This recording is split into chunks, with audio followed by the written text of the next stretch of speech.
warahmatullahi wabarakatuh.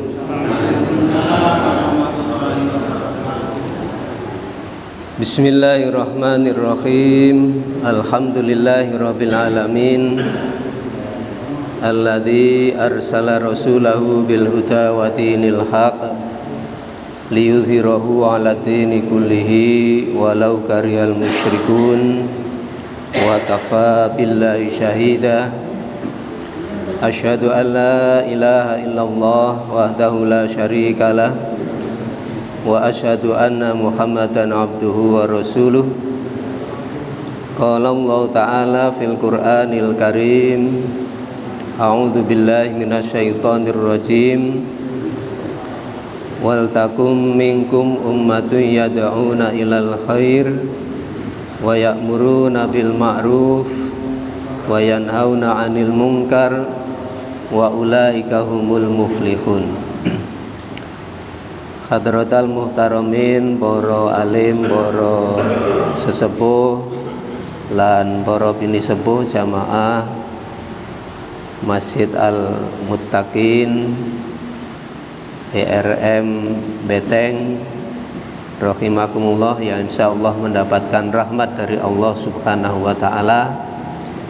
Terlebih dahulu marilah kita senantiasa memanjatkan puji dan syukur kehadirat Allah Subhanahu wa taala atas limpahan nikmat, rahmat dan hidayahnya, sehingga pada malam hari ini kita diberikan kesempatan dan kekuatan untuk bersama-sama melaksanakan kegiatan rutin kita, pengajian setiap malam Sabtu 2 pekan sekali dalam keadaan sehat walafiat.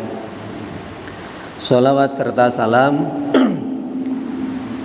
semoga tetap terlimpah pada junjungan kita Rasulullah Muhammad sallallahu alaihi wasallam wa ala alihi wa sahbihi ajmain. Bapak Ibu jamaah rahimakumullah, kemarin tadi pagi habis subuh Mas Haki memberitahu Pak Amri berhalangan hadir karena kesehatannya terganggu. Akhirnya kemudian saya ketiban sampur, kena todong dan ya karena agak mendadak, tadi siang saya juga mendapat todongan di Kerangkongan isi walimaan. Jadi bolak-balik kena sampur ya. Ya mungkin bakate bakate ditodong. Karena itu malam hari ini ya sekedar untuk mengisi ya saisi sini mawon. Bapak Ibu jamaah rahimakumullah, di dalam sebuah hadis dari Abdullah bin Mas'ud radhiyallahu anhu, Rasulullah sallallahu alaihi wasallam itu berdoa. Nah, doanya ini singkat tetapi maknanya sangat dalam dan sangat lengkap. Ya mungkin di antara bapak-bapak, ibu-ibu ini sudah biasa dengan doa ini. Doanya adalah Allahumma inni as'alukal huda wat tuqa wal afafa wal ghina. Singkat banget ya. Allahumma inni as'alukal huda wat tuqa wal afafa wal ghina. Biasa dibaca niki doa ngeten niki. Kadang-kadang akeh laline. Doa ini pendek sekali tetapi memiliki isi yang sangat dalam dan ya mungkin semuanya merupakan kebutuhan kita semua.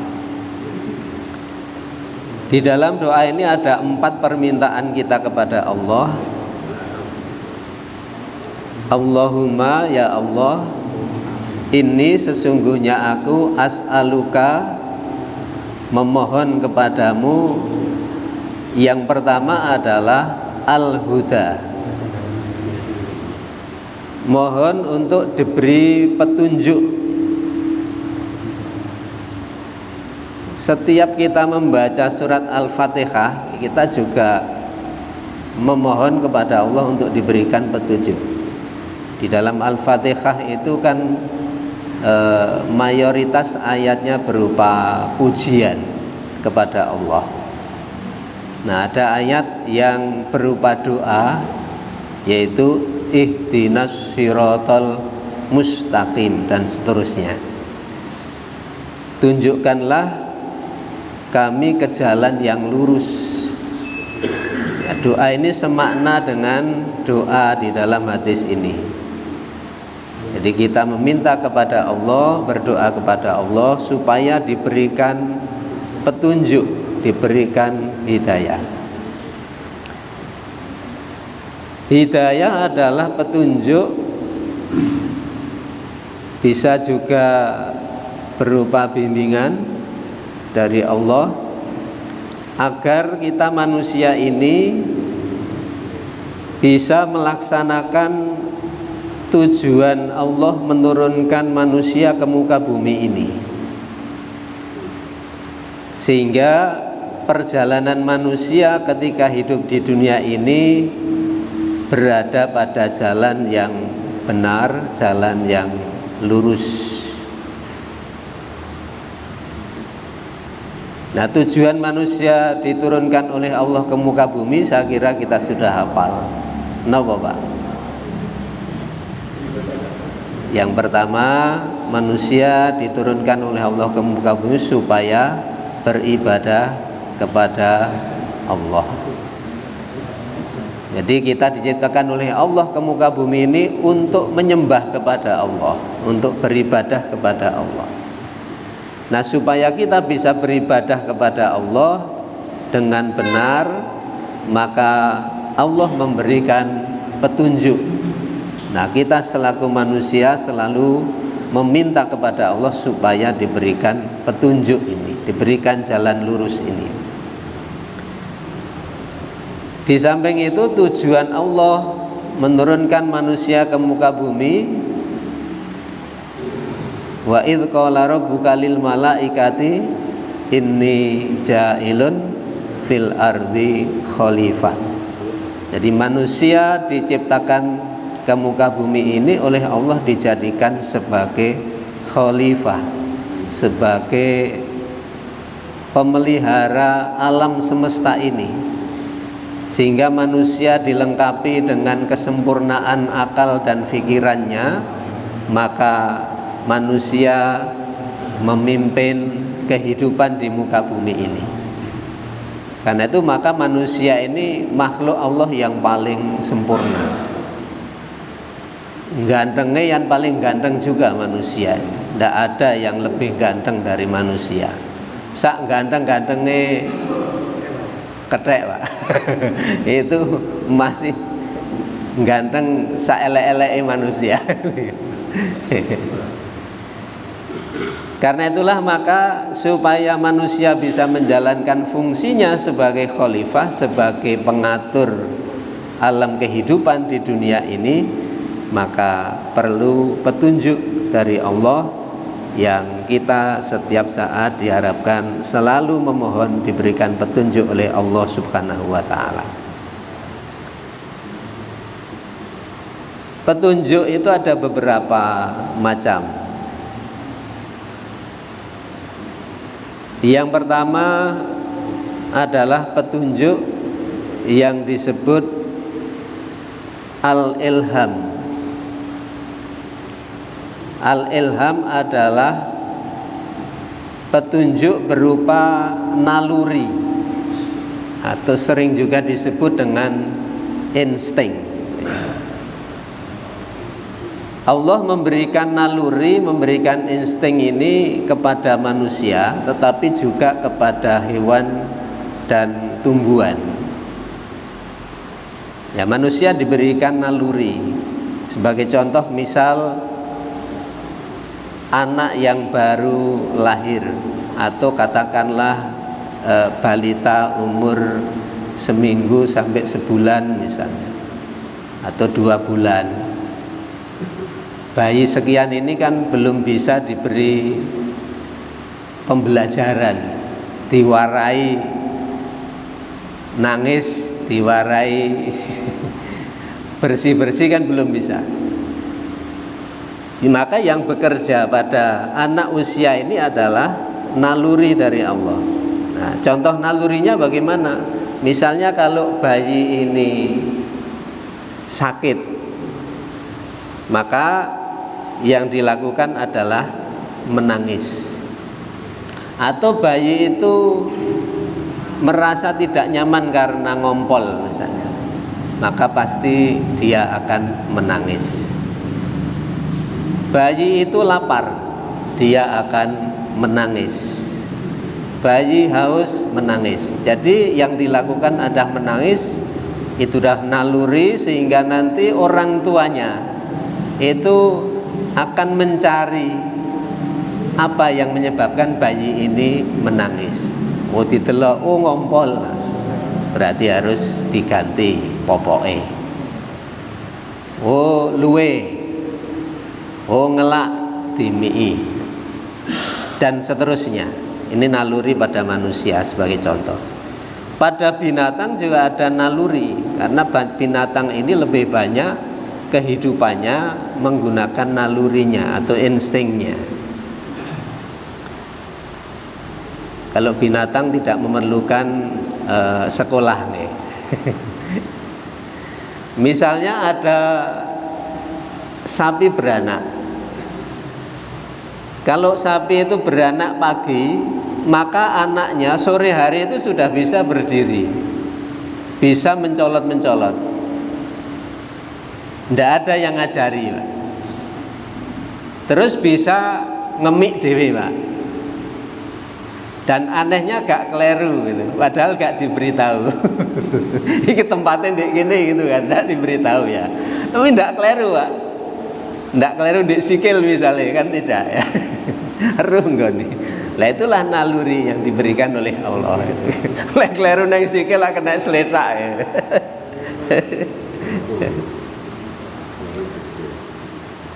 Anak bebek, nah, misalnya bebek habis menetas, kemudian dia turun ke tanah, maka bebek ini tanpa ada yang memberitahu, dia akan mencari air.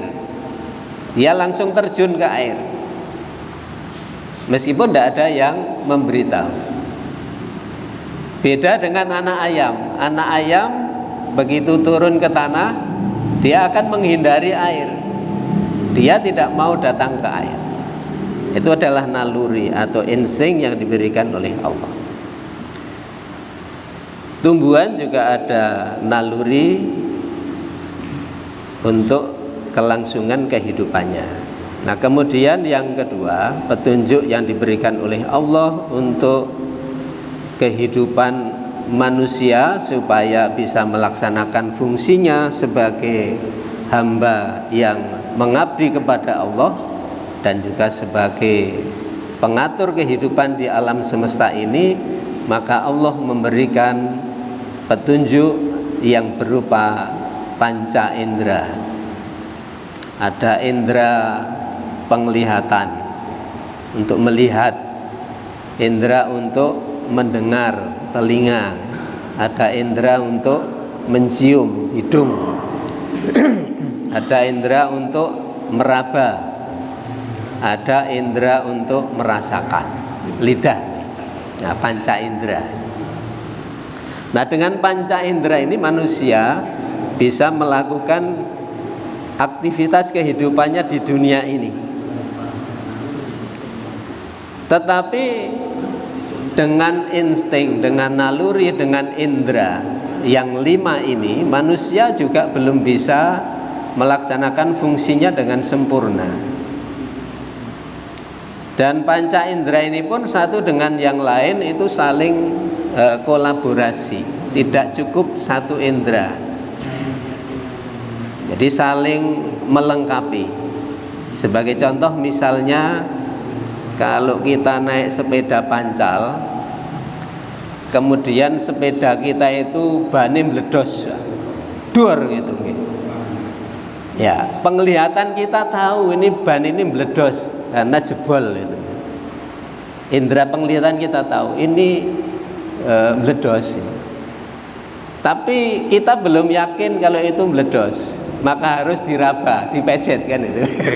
Wis seru lek meledos ya. Tetapi harus dipejet dulu, meyakinkan. Artinya indera yang satu dengan yang lain itu saling terkait, saling melengkapi. Panjenengan tindak teng kebonan terus ngidek telek lencung misalnya. Tapi biasanya kan ngoten nih. Telek lencung. Penglihatan kita tahu bahwa itu telek lencung.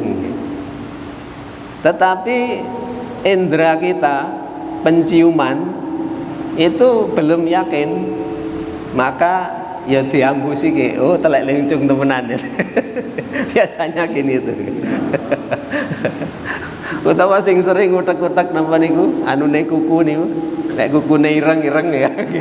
Ya. Di kuak-kuak nek ireng-ireng. Kita sudah yakin iki mambu itu ya. Tapi ya isik diambusi kayak gitu ya. Jadi indera penciumannya itu belum yakin itu. Seru lek mambu. Ya. Yang ketiga adalah petunjuk yang berupa akal atau al-akli. Nah, dengan akal ini manusia bisa mengembangkan potensi yang ada di alam sekitar, sehingga bisa mengembangkan ilmu pengetahuan, bisa mengembangkan benda-benda yang bermanfaat di dalam kehidupannya. Dan sampai sekarang ini ilmu pengetahuan dari petunjuk akal ini sudah berkembang begitu pesat sehingga kehidupan manusia itu ya sampai sekarang ini seperti ini. Kalau dulu tidak ada alat seperti ini, zaman dulu tidak ada HP seperti ini, zaman dulu tidak ada alat perekamnya seperti ini, zaman dulu tidak ada pesawat, orang naik haji ya tidak bisa secepat sekarang ini. Ini adalah karena akal pemberian Allah ini dikembangkan oleh umat manusia, sehingga tugas manusia sebagai khalifah di muka bumi ini menjadi lebih sempurna. Jamaah rahimakumullah, dari 1, 2, 3, dari naluri, dari panca indera, kemudian dari akal dan ilmu yang diberikan oleh Allah ini juga belum cukup bagi manusia untuk meraih kesempurnaan fungsinya. Kenapa? Karena 1, 2, 3 tadi adalah petunjuk masih dalam rangka kehidupannya di dunia. Ya, bagaimana kehidupan di akhirat? Padahal kehidupan di akhirat itu adalah kehidupan yang sebenarnya. Tadi waktu khutbah Mbak Jamari mensitir ayat di dalam surat Al-Qasas itu kan, wabtaghi fima ataqallahu darul akhirah wala tansa nasibaka minat dunya. Ayat ini kan menegaskan bahwa kehidupan yang sebenarnya bagi manusia itu adalah kehidupan akhirat. Jadi kehidupan yang sebenarnya yang kita cari itu sebetulnya adalah kebahagiaan akhirat. Sedangkan kehidupan di dunia ini adalah kehidupan pendukung dalam rangka mencari sarana prasarana supaya kehidupan di akhirat kita ini tercapai. Tetapi kadang-kadang kita manusia itu kewalik. Jadi sing diuber-uber dunia, akhirnya kadang malah lali. Nang sawah panteng Pak, nang masjid gak panteng. Itu kan kebalik. Nah, karena itulah maka Allah memberikan kelengkapan petunjuk yang keempat yaitu petunjuk berupa ad-din, berupa agama yang berdasar pada Al-Quran dan Sunnah Rasulullah. Nah, dengan hidayah agama yang bersumber dari Al-Quran dan Sunnah Rasulullah inilah manusia bisa menyempurnakan fungsinya sebagai manusia, sebagai hamba Allah yang turun ke muka bumi ini dalam rangka mencapai keselamatan, kesejahteraan, kehidupan di akhirat. Sehingga manusia bisa mengenal Tuhan dari hidayah ini. Manusia bisa mengenal surga dari sini. Manusia bisa mengenal pahala, manusia bisa mengenal dosa, manusia bisa mengenal malaikat, bisa mengenal makhluk-makhluk yang lain. Ini karena petunjuk yang berupa agama ini. Karena itulah maka begitu pentingnya petunjuk agama ini, maka kita setiap saat selalu berdoa kepada Allah supaya diberikan hidayah, diberikan petunjuk. Allahumma inni as'alukal huda wattuqa wal afafa wal ghina. Contoh, Pak, pentingnya hidayah ya, mahalnya hidayah. Panjenengan kenal kali DNID? Kenal, Pak? Pak Mustafa kenal? Oh ya, kalau namanya tahu ya. Tapi tidak kenal.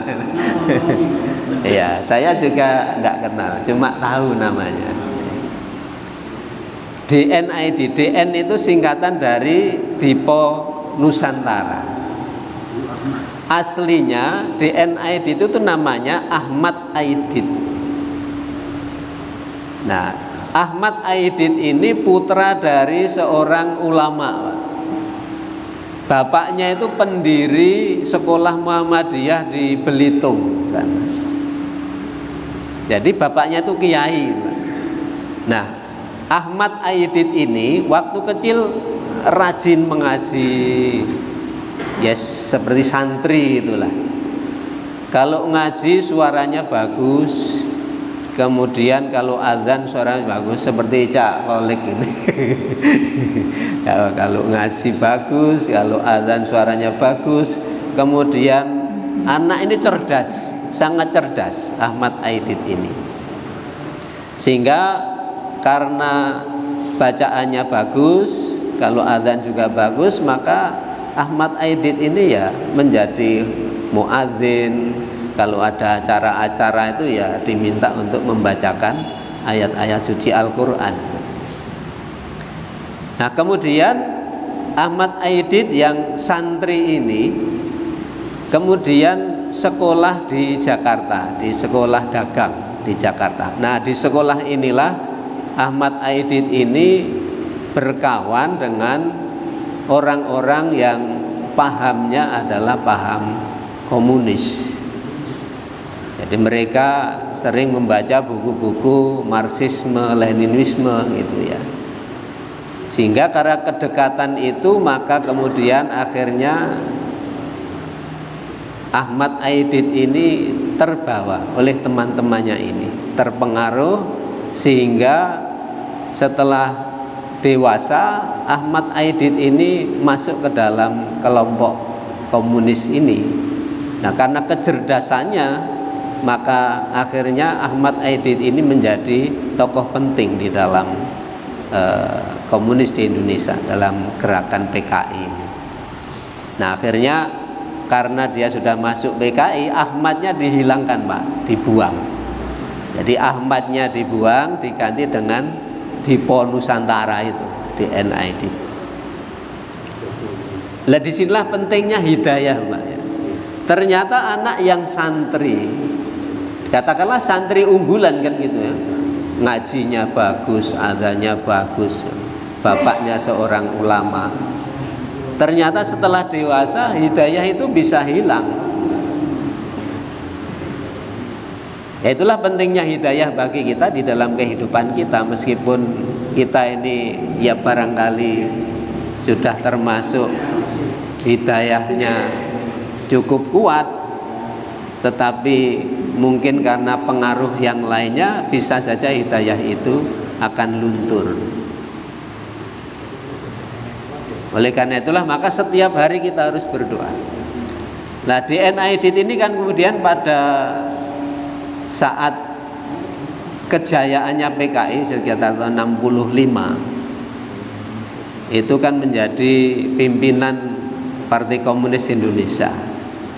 Karena pada saat itu kan Partai Komunis sangat dekat dengan pemerintahan, kebetulan presidennya Pak Soekarno gitu ya. Nah Pak Soekarno pada waktu itu kan sudah sakit-sakitan. Karena khawatir Pak Karno ini umurnya tidak panjang lagi, nanti kalau Pak Karno nggak ada, ini PKI tidak bisa mengambil tempat di pemerintahan. Gitu. Akhirnya kemudian melakukan revolusi tadi, G30S PKI itu. Nah ternyata gerakan itu akhirnya gagal dan DNA Edit melarikan diri di sekitar Jawa Tengah, Semarang, Solo, Boyolali. Akhirnya tertangkapnya di Solo. Nah setelah tertangkap kemudian diadili pada bulan November 65 dibawa ke Boyolali untuk dieksekusi hukuman mati. Jadi disiapkan tim penembak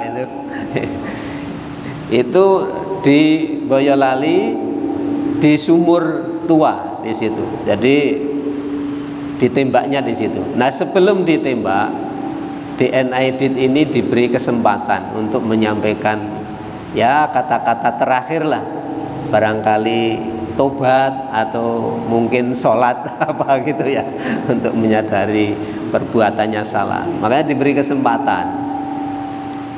Ternyata apa yang diucapkan oleh DNA Edit? Apakah istighfar atau sholat atau apa? Bukan. Ternyata DNA Edit itu berdiri di lambene sumur itu, kemudian berpidato, Pak. Pidato berapi-api yang isinya itu menyanjung komunis di situ.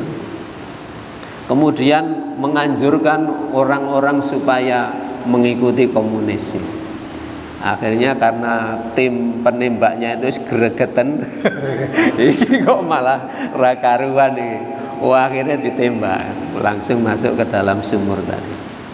Nah ini adalah satu contoh bagaimana mahalnya yang namanya petunjuk dari Allah, hidayah dari Allah. Kalau Allah sudah mencabut hidayah itu, ya akhirnya kesesatan yang terjadi. Tetapi kalau Allah memberikan hidayah, maka tidak ada perantara pun hidayah itu akan datang. Lah mungkin contohnya yang di-share Pak Nur Hadi di PCM itu, ada seorang suku Dayak namanya Yohanes Sotil gitu ya. Yohanes Sotil kan PCM, grup PCM. Nah, kebetulan itu daerah saya dulu kan pernah di Kalimantan Barat. Jadi ada seorang anak Dayak yang keluarganya Katolik kuat. Bapaknya seorang pegawai, Katoliknya kuat, keluarganya juga kuat. Nah punya anak namanya Yohanes Sotil itu. Yohanes Sotil. Bagaimana hidayah Yohanes Sotil ini datang? Mungkin tidak ada yang tahu ya, karena ceritanya itu ya tidak ada perantaranya. Ya ketika umur kira-kira 12 tahun Yohanes Sotil ini kan hidup di daerah, ya dulu daerah sana itu kan listrik ya gak enek itu ya, adanya mungkin ya radio gitu ya. Itu krungu adzan itu ya. Dia itu dari keluarga Katolik fanatik, dia mendengarkan adzan. Nah, mendengarkan azan ini merasa ada sesuatu yang menarik gitu. Nah, hidayahnya dari sini. Jadi mendengarkan azan dari radio, kemudian merasa ada sesuatu yang menarik dari azan ini. Jadi merasa azan ini sesuatu yang apa ya? Kok dalam hatinya mungkin kok penak itu ya, ada sesuatu yang menarik. Akhirnya Yohanes Sutil ini ingin mencari kebenaran tentang datangnya azan kan dari orang Islam. Ya, dia akan mencari tahu tentang Islam. Di daerahnya tidak ada yang bisa ditanya tentang Islam. Akhirnya Yohanes Sutil ini pergi mencari tahu tentang Islam. Lalu ngone itu kan tidak pamit orang tuanya, umur 12 tahun loh Pak. Kemudian melakukan perjalanan karena daerah sana itu kan ya daerah apa namanya, pedalaman itu ya, daerah Belitung, Sumatera itu tahun berapa itu kan jalan itu ya sing jenenge dalan mulus itu hampir tidak ada. Jadi jalan itu ya jalan lemah, kendaraan ya tidak ada. Kalau hujan becek, kadang lewat sungai. Itu melakukan perjalanan 3 hari 2 malam sampai ke daerah Badau, Nanga Badau. Nah, itu baru menemukan orang-orang Islam di sana. Nah, dari orang-orang Islam inilah Yohanes Sutil ini bisa banyak bertanya tentang Islam.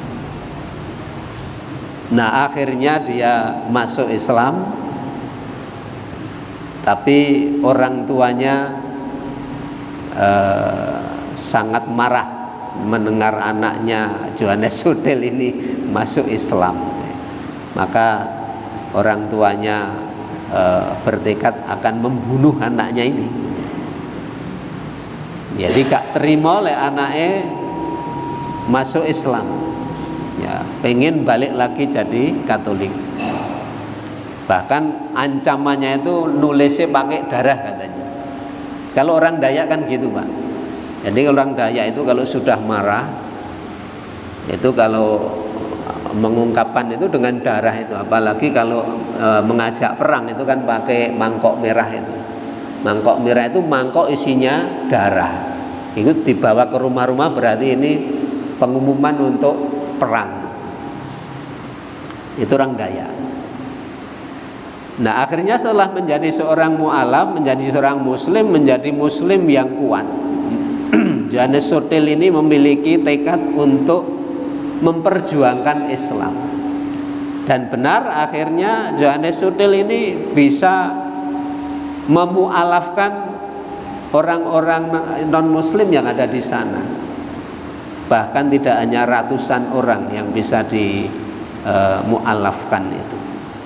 Nah, ini adalah salah satu contoh bagaimana petunjuk itu, kalau Allah sudah memberikan petunjuknya, ya kan tidak ada jalan yang secara rasional, misalnya lewat ada orang yang mempengaruhi atau apa ya, tetapi hanya karena mendengar azan kemudian hatinya bergerak, dia mencari kebenaran Islam. Nah, disitulah Allah memberikan petunjuk, memberikan hidayah. Jadi Aidit tadi contoh orang yang petunjuknya sewaktu-waktu bisa saja dihilangkan. Kemudian Yohanes Sutil ini adalah contoh bahwa hidayah itu kalau Allah sudah memberikan maka serta-merta akan datang. Nah, karena itulah maka kita harus merawat petunjuk yang sudah diberikan oleh Allah kepada kita ini dengan selalu berdoa kepada Allah tadi. Allahumma inni as'alukal huda wat tuqa wal afafa wal ghina. Asiswi Pak. Oke. Nggih, saya kira ini saja yang kami sampaikan, tinggal 3 menit.